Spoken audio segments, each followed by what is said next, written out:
दोस्तों Ram Ram, good morning. आज मैं बहुत डिफरेंट अलग बात करने के लिए ये वीडियो बना रहा हूँ। एक दो दिन पहले मैंने एक बहुत अच्छा वीडियो फेसबुक पे देखा। उसने मेरा हृदय परिवर्तित कर दिया कि मन में एक शांति सी आ गई उसको सुनने के बाद, उसको सोचने के बाद।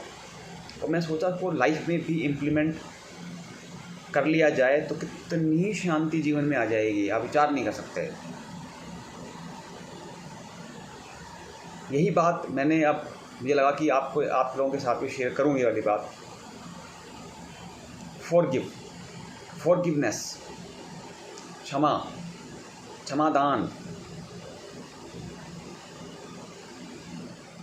अगर आपने किसी के साथ आपका कोई संघर्ष रहा, कोई मनमुटाव रहा आपका, और आपके मन में घृणा घर कर गई, तो इस बात की गारंटी मानिए वो आपको तकलीफ़ करती रहेगी, बार बार आप ही को परेशान करेगी। सोते जागते आप विचार त्याग भी देंगे तो अगर कोई बड़ी बात होगी, मान लो आपने आपके मुँह पर किसी ने थप्पड़ मार दिया, तो कितनी आपके मन में एक द्वेष प्रकट आप करेंगे, द्वेष आपके अंदर घर कर जाएगा। इसलिए फॉरगिव टू ऑल। आप अपने उन दोस्तों को माफ़ कर दीजिए, उनको क्षमा दे दीजिए जो आपके मित्र रहे हैं कभी भी कहीं भी।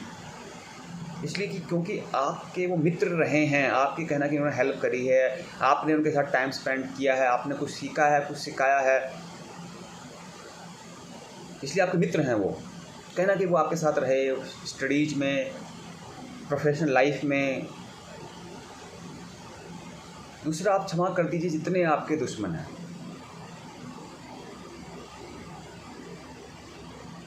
कोई ये लड़ाई का मैदान नहीं है, ये ज़िंदगी है, छोटा सा जीवन है। वैसे ही लोगों की लाइफ बहुत कम हो गई है, जो 100 साल जीते थे वो अब 60 साल पे आ गई उम्र। वैसे ज़िंदगी बहुत संकुचित हो गई है। अब कोरोना पेंडेमिक में देखिए कितने लोग एक्सपायर हो गए। तो वो द्वेष का भाव लेकर कब कितने साल तक जियोगे। आपके मन में घृणा बैठ गई दुश्मनी की वजह से, जो मर्जी छोटी मोटी बातों में भी आजकल हस्बैंड वाइफ में घृणा हो जाती है, इतना द्वेष हो जाता है कि डाइवोर्स हो जाता है, एक दूसरे की चेहरा देखना नहीं चाहते, दुश्मन हो जाते हैं। तो बाकी सबका तो छोड़ दीजिए आप, कि एक हस्बैंड वाइफ, माता पिता भी बच्चे को अच्छे संस्कार देने के लिए या डिसिप्लिन में लाने के लिए को धमकाते हैं, डांटते हैं, तो वो भी दुश्मन हो जाते हैं कई बार। तो पहले अपने मित्रों को क्षमा कर दीजिए, फिर अपने दुश्मनों को भी क्षमा कर दीजिए आप। तीसरा, आपके भाई बहन, आपके वाइफ या आपके हस्बैंड, आपके माता पिता, आपका उनसे प्रेम संबंध है। आपके माँ बाप ने आपको पैदा किया, पाला पोसा, आपको डिसिप्लिन सिखाया, आपको एजुकेशन दी, अच्छा खाना पीना, रहना सोना जागना, घर दिया आपको। आपका परिवार, आपका एक परिवार है आपका, आपके भाई बहन, उनके साथ आपने जीवन व्यतीत किया, वो आपके जीवन के साथ चले, यहाँ तक आप आए हैं, तो वो उनका भी कंट्रीब्यूशन उतना ही है आपके जीवन में। आपकी पत्नी या आपके पति, जो जीवन साथी हैं आपके, जो आपके हर क्षण हर पल आपके साथ हैं, उनसे कोई गलती हो जाए, उनसे कोई आपके मन में द्वेष आ जाए, तो उनको भी क्षमा कर दीजिए। ये सुंदर सा जीवन है, क्यों उसको हम, जो बचा हुआ जीवन है उसको क्यों वेस्ट कर दें, हम क्यों ख़राब कर दें। तो अपने दोस्तों को, अपने दुश्मनों को, अपनी वाइफ को, अपने बच्चों को, अपनी माँ बाप को, सबको क्षमा कर दें। बच्चों को इसलिए क्षमा कर दें कि हो सकता है कि आप कमाने के चक्कर में बच्चों को टाइम नहीं दे पाए, इसलिए वो आपसे चिढ़ते हों, या वो अच्छी एजुकेशन आप नहीं उनको दे पाए, या उनको माहौल आप दे नहीं पाए। कोई वजह हो सकता है, वो आपकी अपनी मजबूरी हो सकती है। तो बच्चे भी आपसे नाराज़ हो सकते हैं, उनको भी क्षमा कर दीजिए आप। अपने बॉस को क्षमा कर दीजिए, अपने सबॉर्डिनेट को क्षमा कर दीजिए, फॉरगिव कर दीजिए। जो गलत किया, गलत हुआ, कोई उसकी भी तो, वो भी तो ह्यूमन बीइंग है, उससे भी गलती हो सकती है, उसकी भी तो अपनी प्रॉब्लम, अपने घर परिवार की दिक्कत हो सकती है। जैसे आपकी हज़ारों दिक्कतें हैं, सामने वाले की भी तो हज़ारों दिक्कतें हो सकती हैं। अब ऐसा क्यों मानते हैं कि सामने वाले जानबूझ के भी करती है, तो क्या हो गया भाई। कब तक उस बर्डन को लेके घूमते रहोगे, कब तक जीवन ख़राब करते रहोगे, अपने जीवन कब तक ख़राब करोगे। नई चीज़ सीखो, आगे बढ़ो।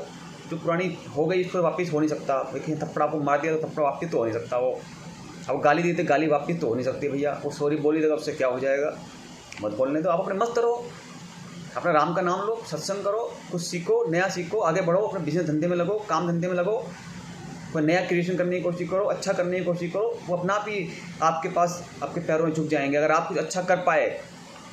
पर क्षमा करने का मतलब आप साहसी नहीं है, ये बिल्कुल नहीं है कि आपके अंदर करेज नहीं था इसलिए आपने क्षमा कर दिया। आप कायर नहीं हैं, आप कवर्ड नहीं हैं। साहस, क्षमा करना सबसे बड़ा साहस है। राम जी ने रावण को कितनी बार दूत भेजा अपना कि तुम सीता जी को विद ड्यू रिस्पेक्ट लौटा दो मेरे को, मैं तुम्हें क्षमा कर दूंगा।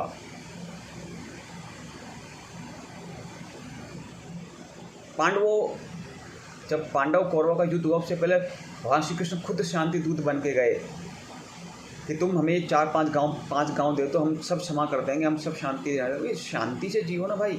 जब इतने बड़े युद्ध टल सकते थे, जब इतनी बड़ी बातें होने पर भी भगवान श्री राम या कृष्ण जी या पांडव उनको क्षमा करना चाहते थे, तो हम कहाँ स्टैंडिंग है हमारी, देखिए आज के टाइम में। तो वैसे ही पेंडेमिक चल रहा है, वैसे बड़े लफड़े हैं, इतना पोल्यूशन, इतनी सब कहानियाँ, किसके पास वक्त रखा है यार।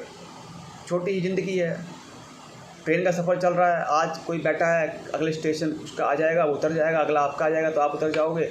जीवन है, छोटा सा जीवन है, तो तुम कितनी घृणा कितना द्वेष लेकर जियोगे। और लास्ट में कहूँगा भगवान को भी माफ़ कर दो। भगवान ने आपको जीवन दिया और कई सारी चीज़ ज़िंदगी में ऐसी हो जाती हैं कि ऐसा आपके साथ घट जाता है कि आपका जीवन ख़त्म हो जाता है। बिल्कुल ऐसा हो जाता है कि ज़िंदगी बस अब मतलब जीवन है ही क्यों।